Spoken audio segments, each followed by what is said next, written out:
All right, so this whole video is going to be shot and recorded on the iPhone 16 Pro. The audio you're going to be hearing throughout the video is going to be with the Godox SC, which is a sponsor for today's video, and we'll get into that later in the video. But right now, for example, I'm using the front-facing camera on the 16 Pro because if I were to use the back camera, even though it's higher quality lens back there, you wouldn't be getting the ability to see yourself in frame, and that makes it a little bit harder. But you can kind of see here in cinematic mode how good that depth of field is. And I want to kind of do a little day in the life video showing you how this camera is going to work across various scenarios, like recording outside, recording concerts, recording here in the studio, even if I was like doing unboxings and things like that, how well this actually works. So right off the bat, I thought I'd come out here, pretend like we're vlogging a little bit and show you the video quality outside. Of course, with more lighting, the video is going to look a lot better, especially on the cinematic mode right here. I like to use the cinematic mode just because I can see the little, head tracker on my head and it's like focusing specifically on me. I think that's the way I would vlog if I was vlogging. Of course, we're still using this mic out here to help with the audio. If I go ahead and remove it right now, this is what the raw audio from the iPhone 16 Pro sounds like. So let me know what you think there. And of course, Apple has added some new features for kind of focusing in on the voice and stuff, and we're about to go ahead and try that out, but I have to start a new recording. So now let me go ahead and show you Apple's new AI features. So here, let's pretend we are vlogging. We have a couple of different modes that are available once you go into editing the video directly on your iPhone.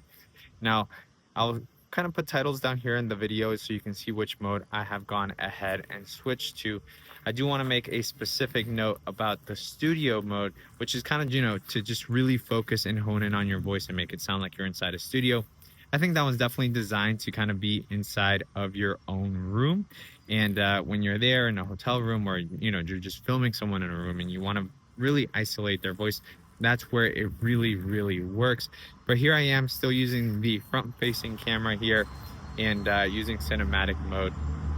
But it's a really nice set of features to have because in a pinch, you can quickly go into the video and make your audio a lot better for TikTok, for anything that you're filming. I really quite do like that, just kind of having those features there. Now, of course, like I was saying, if you want something a little bit better, that Godox SC that I have as a sponsor for this video just really works really well. And not only that, it allows you to record this audio, really good audio, from a distance. So let's do a quick little test of that. All right, so here we are still in cinematic mode. And again, one of the great things about having a little wireless microphone connected to your phone is that you can just make any video that you want without having to worry about that audio. I can turn this way, I can turn my back completely to the phone and still have connection. I can even run all the way back there and still have connection as well. So if you're recording something from a long distance, you're vlogging, doing anything like that. So yeah, the Godox Cube SC right here, you can transmit audio up to 300 meters, you get 30 hours of battery life, and there's also even an app for iOS and Android where you can actually control the levels and the noise canceling, everything on there, so you can make sure that your audio sounds nice and crisp and good, like it's sounding right now. That is the Godox Cube SC. Thanks to Godox for sponsoring this video. And the reason that I care so much about the front-facing camera is that you can actually frame yourself, frame everything you're looking at. And so it's nice that we have been getting these kind of upgrades to the front-facing camera over the past couple of years. And real quick, let's go ahead and click the button on here. That's going to change the color here to noise canceling, just so you can kind of hear all that noise kind of drop out a little bit, have a little bit more focus on my voice. But look at that, pretty good quality. Let me go ahead and just instantly switch this kind of view to the back camera so you can kind of see the quality difference because those lenses are better on the back. Now the problem with the back camera here is that I don't really know where I'm framed or how I'm framed, so I'm just kind of guesstimating here, but you can probably see the colors are more vibrant, everything looks a little bit nicer and a little bit higher resolution, especially if I get a little bit close here. The depth of field should be a little bit better. And yeah, I kind of wish this was the quality of the front-facing camera. Hopefully sooner rather than later we get to that point. Shooting here, editing here is just so much easier. You can see the colors. It's just absolutely really stunning picture coming out of this phone. So now I wanted to show you how the iPhone looks while you're doing an unboxing. Now I'm in the normal camera and everything just to make things simple so you can kind of see it right out of the box. This is how your iPhone is going to look. Of course, you can use other photo apps to improve the video quality, turn off some features, kind of turn on ProRes, things like that. However, I wanted to see it, straight up. This is how the iPhone 16 Pro footage looks. Now this is the Cube SC from our sponsor Godox here. This is the microphone that I'm using. So let's kind of do like a fake unboxing here to show you everything that's in here. And we're gonna get a little carrying case. Now I am zoomed in here on the main lens of the 16 Pro to 1.5 times. I didn't want to go to 2 times since the main lens is a little bit higher quality, but we'll check out the 2x and the 5x in a hot second here. In the box, you're gonna get a USB to USB-C, which is nice for connecting this to the computer or just charging it. Then we have 2 little lanyards right here. This goes around your neck and you can connect the microphone onto this little lanyard. So I'll show you this in a second here. And then we also are gonna get the little carrying case, which is nice because it's just absolutely tiny. You can just pack this absolutely anywhere, it just pops out. You're gonna get the 2 mics right here and then the receiver right here. Now the receiver is powered by your phone, which is nice, it doesn't have to charge. And these 2 right here just charge inside of this. And right here it's USB-C, so that's perfect. We're also going to get 2 little magnetic clips. So if we grab this receiver right here, there you go, it just kind of connects like that and you can just clip it onto your shirt or anything. Now we might have this connected now and kind of ruining the audio potentially, so I'm going to be careful there so that you don't hear anything too terrible. Now we also have some little wind muffs, which are super cool. Look at that, you just kind of put it on there and it's super nice. And that's all you're really going to get in the box. Again, the little lanyard connects right here to the magnet and you can just hang it around your neck, which is again, also super nice. Now, here we also have some stickers and you can actually place these little stickers in front of the mic right there. And then when you pin it up, it just looks cute and fun. And if you want to spice it up a little bit, I kind of like it just kind of like this, but you can do that if you want. But now let's see the lenses here on the iPhone. So let's go ahead here. This is the main lens at 1.5, and this is a 2x, which still looks really good. Now when we go to the 5x zoom, I'm not too impressed by this one. The quality kind of falls apart a little bit, and this is under really good lighting, So of course, if you don't have kind of good lighting and you're kind of shooting videos only in daylight and stuff like that, let me go ahead and turn off the lighting here, and then you can kind of see. I think it's still usable, right? But you can see a little bit grainy. And we do have kind of good lighting here from the day, so that's kind of a little unfortunate that Apple didn't make that lens a little bit better. Then we go back to the 2x, you can see just how much more pleasing to the eyes that is, and it just looks really, really nice. And then if we go to 1x, again, that's the best lens, and I can still zoom it into here to 1.5, and there we go. So the main lens is just so good that you can even zoom in and still use it really well there. And look at that, yeah. Really good video quality. The skin tones and everything are just fantastic here. I think, obviously we get marginal improvements year over year, but when you really compare it, the video quality here on these phones has gotten so good that it just really does allow you to just shoot any content that you could possibly want without any issues. But yeah, let's go back to doing some photo testing and other good stuff like that.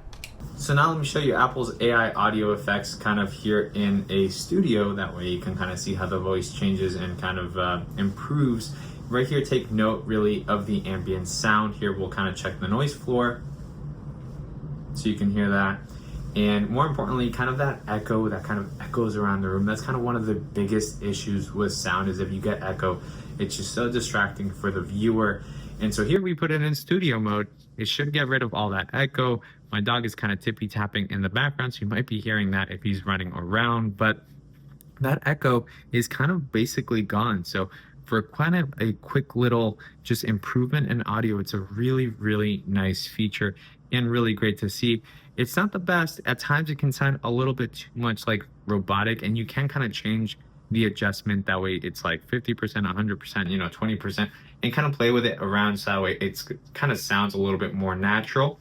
But regardless, I mean, look at that. You can hear it right there. And I think it's just overall a really great feature to have on this phone, which already records great video. And now we're kind of going in that direction of recording some great audio as well. All right, so here's a quick little selfie camera test here on the Pixel 9 Pro and the iPhone 16 Pro. I guess maybe also a little bit of an audio test. I'm holding them coming as straight on as I can to match the views, but of course I can't get it perfectly on both of them. And excuse my crazy hair, but yeah, look, blue shirt right here, that brick color in the background, just to kind of see how the color reproduction works. And there, as I move around, maybe if I kind of jog a little, you can see some of that stabilization kicking in. Let's see there. Let's max it out, move it around, and just kind of get an idea of how these two flagships look. Just based on the screen, I do prefer how the iPhone looks. I don't know how to look on the computer here, but I do just prefer the skin tones here, the way it's kind of reproducing my whole overall look. I feel like it looks more natural to me, but of course it's sometimes subjective, so really depends on what you prefer. Now here we have a little back camera test on both of these. I'm trying to get as much of the same angle as I can, but it's not really working.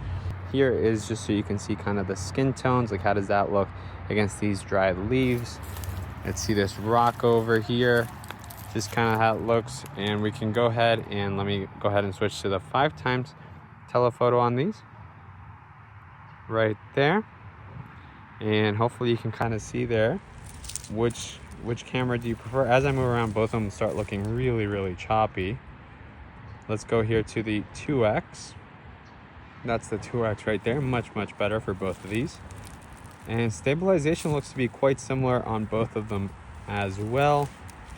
Lastly, let's go back to their main lenses here, the 1x, and just walk around again here. Let's just imagine we're doing stuff here.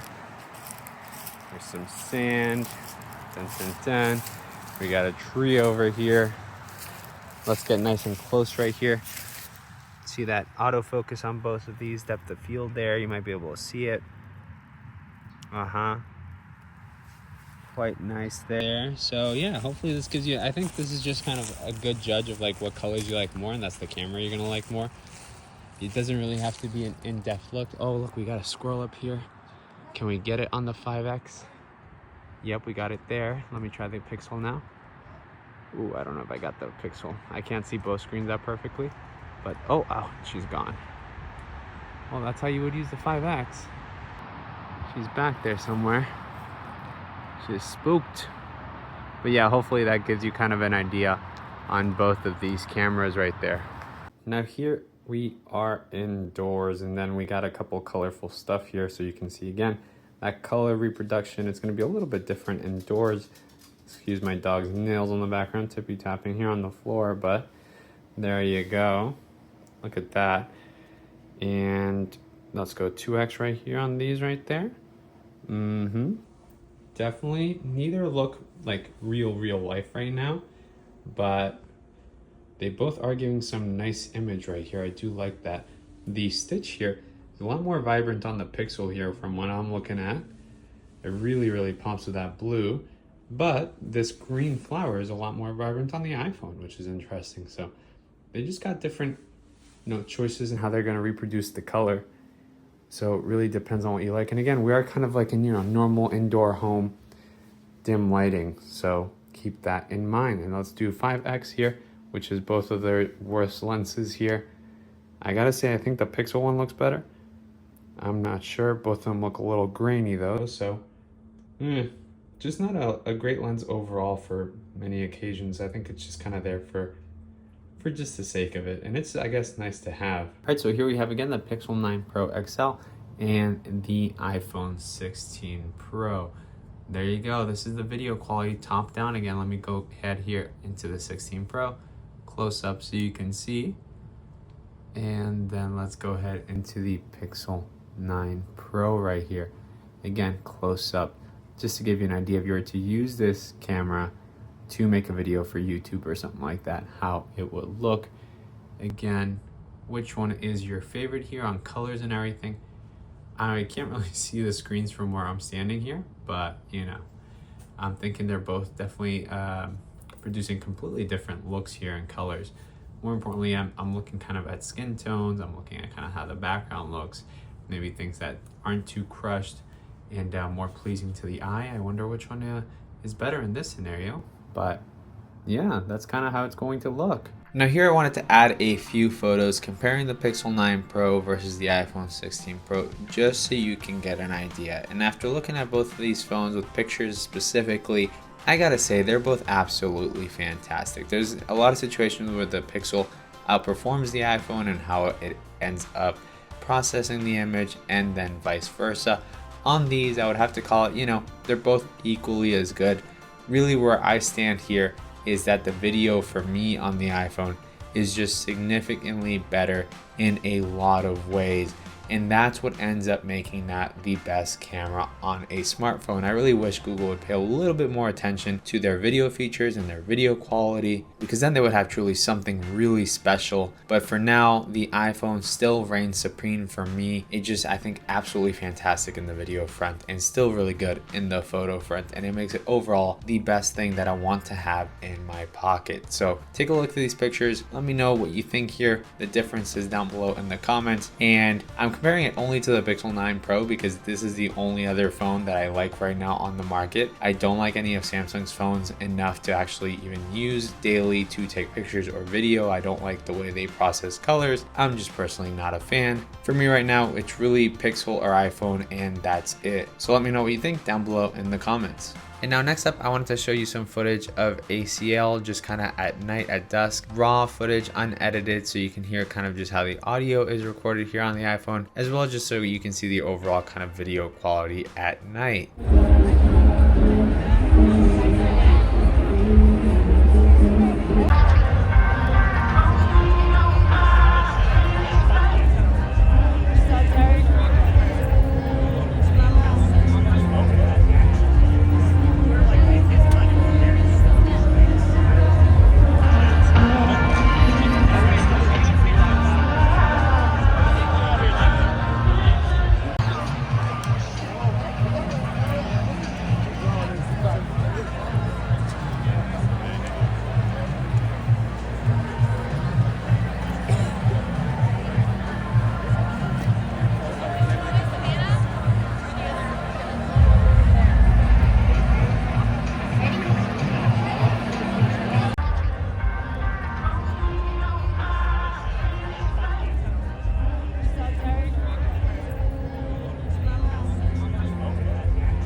Alright, so now I wanted to do a little bit of a real-time demo to show you one of my favorite features on the iPhone 16 Pro and iPhone 16, and that is the film styles that Apple has kind of baked into taking photos here. And you can see in the top left-hand corner, we have a button that we don't have on other iPhones right there. When you click that, you get sent here, and they basically look like they're just filters, but they are not just filters. This is actually changing how you're actually taking pictures on your phone. It's non-destructive, so you can actually edit this after the fact, which is really nice. But basically, what you can do here is set how you want the iPhone to take pictures. Personally, I like the gold preset, and I like to go a little bit up and to the right. You can see this little thing on the right side allows you to really change how the photos are gonna look, and that's how they're gonna come out every time that you take a picture. I like it right here where it kind of lifts the shadows a little bit, and it's a little softer and golder in vibe, as opposed to the normal one, which if we scroll up here, you can see that's standard. And then quickly, let's go ahead and scroll here. There you can kind of see the changes as I scroll through. It's quite a noticeable difference when you really pay attention to it.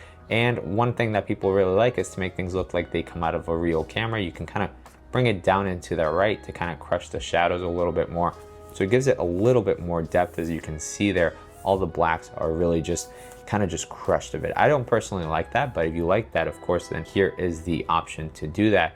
And it's just really nice to have this option that you can really change the vibe of your photos so that you don't have to put Instagram filters or anything like that. You can just have a unique look that's unique to you, and then that is basically it. And on the left hand side, you can kind of see It's kind of backwards for you because we're looking at this sideways. So it says tone, color, and palette, which is really nice. And you can also just reset it by clicking that little arrow right there. And yeah, it just gives you a lot of customization. I really love this feature. And I think this is actually the game-changing feature here for photography on the iPhone that really brings us above the competition right now. And while we do have the elephant in the room, which is the capture button in the top right, I personally have not actually been using that to take pictures. I ended up just setting that as the exposure dial so that I can just quickly, while I'm about to film a video or anything like that, just quickly pass my finger on that and not have to deal with the touchscreen, and just kind of set that exposure to make it look a little more filmic, a little more like an actual camera, because the iPhone does tend to overexpose and make everything a little bit too bright when you're recording videos. On photos, not so much, but it also does help. You can see here, like this picture, I would probably take it around right here at -0.3. I think that looks perfect and a little bit better than at 0. So that's what I ended up using it for. Of course, if you double tap here, you can kind of switch it to zoom and do that if you would prefer. I didn't find this as useful personally. I think that's just very easy with your thumb to kind of switch what lens you're using. I just prefer to really know what lens I'm personally on. But yeah, that's basically a quick little overview of these features, which are really fantastic. The little film styles here are just really something that are worth playing with. And I would even say if you're really that much into photography, worth the upgrade alone to not have to use Lightroom or Instagram filters or anything like that as often and as much. So here what I wanted to leave you with was some more footage of the 4K 120 frames per second, which is just absolutely fantastic. I think it looks super smooth.